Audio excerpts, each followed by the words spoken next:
My name is Mike Sullivan. I'm a former IRS agent, teaching instructor with the IRS. I taught the offer and compromise program at IRS. I used to accept them, used to deny them. I've looked at thousands of cases, like all different type of cases. I probably worked 10,000 cases in my life. I did. I worked at IRS over a decade. So welcome to my YouTube channel, man. Me and my M&M man think you rock. Thank you for being here. My YouTubes are very kind of short. They're very light. I love questions. Actually, your questions from your comments actually drive my YouTube. So someone went ahead actually called me. I'm working their offer. Someone listened to my YouTubes and said, Michael, we'd like to know what are the most common mistakes that people make on an offer. Usually people want the tips, but let me tell you 5 common tips. So, when you're looking at an offer and compromise, it's one after another, after another. You go on break, ones after another, after another, after. How do you make your offer, first of all? This is a little bonus. It's a golden bonus tip. How do you make your offer stand out from others? Write a nice cover letter. See, the problem is when I'm looking at offers and compromise, I can't tell one from the other because I'm just looking at black and white, black and white, black and white, black and white. Yeah, tell people why you're in the mess you're in. Document it. Show something. Was it a medical issue? Was it an occurrence that happened? Was it beyond your control? Make that alive. That's just a golden tip. Has nothing to do with my answers. 2-page cover letter, man, does well. If you got to put a picture or documentation, dear Michael, here's the or whoever this may concern.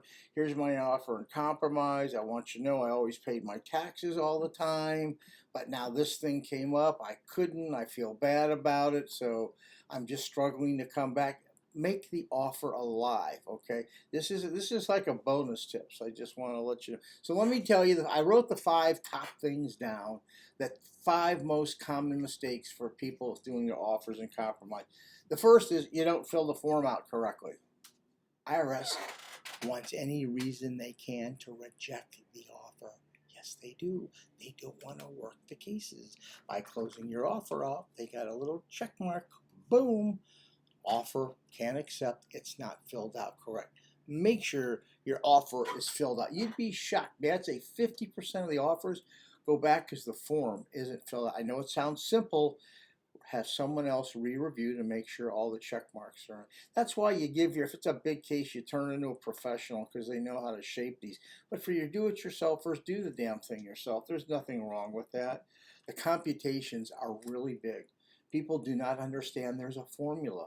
There's a formula, and they don't understand that you have to add your total equity up, and then you have to find out what you have left over at the end of the month. And sometimes in that calculation, people don't fill that out correctly, and boy, that's usually within about I don't know 10 minutes of reviewing the offer, boom, the case automatically get rejected. Another big reason is you're not current on the filings of your 1040s or estimate or withholding. That is huge. First thing I do when I get an offer, boom, are they current? Oh, they're not current. Oh, they haven't filed all their tax returns. They haven't made any ES. Their withholdings are up to date. Boom, offer goes back. Boom, rejection. It goes out. That is huge. Make sure by all means you're current, that you know that people. Another reason they don't know the IRS national standards. The IRS has a national standard in 4 areas: food and clothing, housing and utilities, let's see, automobile expenses, and your car payment, automobile payment. If you don't know the IRS national standards, you're wasting your time because IRS determines what you're allowed to spend. Okay, what you are allowed to spend on certain items. If you fall out of that standard, IRS doesn't give you credit for it. So if IRS says, "Hey, you should live on 5,000 and you're living for 6,000, you're $1,000 out of the national standard." Do not file an offer until you know the IRS national standards. The next thing is you don't document the case well. The case is not documented. You don't have a bank statement. There's something missing. See what IRS does? If you're missing something, IRS says, maybe they want to hide that on us, and they're trying to disguise that from us. IRS wants a seamless transition for everything they ask, because that's where the stink comes from. The photocopies aren't right. Something's been whited out. IRS looks for looks for all that. So anyway, lastly, make sure your offer is presented in a nice, neat, clean fashion that the agent can go ahead and understand it, and make sure the money amounts that you turn in on the offer are actually the correct amount. Remember, and I don't think what people realize is, and I need to tell you this, this is a legal contract between you and the United States government. Some people just say it's a form. It is a form, but it's more than that. It's a legal contract. You want to know why it's a legal contract? IRS not only says it is, but your offer in compromise goes and it's on public display for a year and a half at different regionals, 6 regional sites. I don't know which one they send yours to if you get it accepted, but so people can just review it. Some of the things are redacted, some of them aren't. So I just want you to know, make sure, yeah, just make sure you know what you're doing. If it's a big case, don't bother doing this yourself. You're wasting your time. IRS will reject your case just because. Oh yeah, let me just tell you one other thing. I'll tell you one other thing. The reason IRS got to be careful is if I accept an offer, it goes to my manager. They review my work. Larger cases go to another regional manager. They review my work, and some of them actually district council has to approve.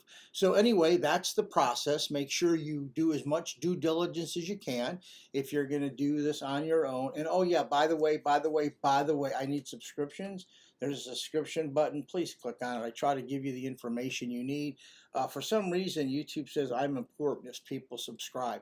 Leave me a comment too if you have a YouTube and say, Michael, talk about this within the offer. I'm happy to do this. Give me a like, whatever. I hope me and my M&M man color coordinated today gave you what you needed. Thank you.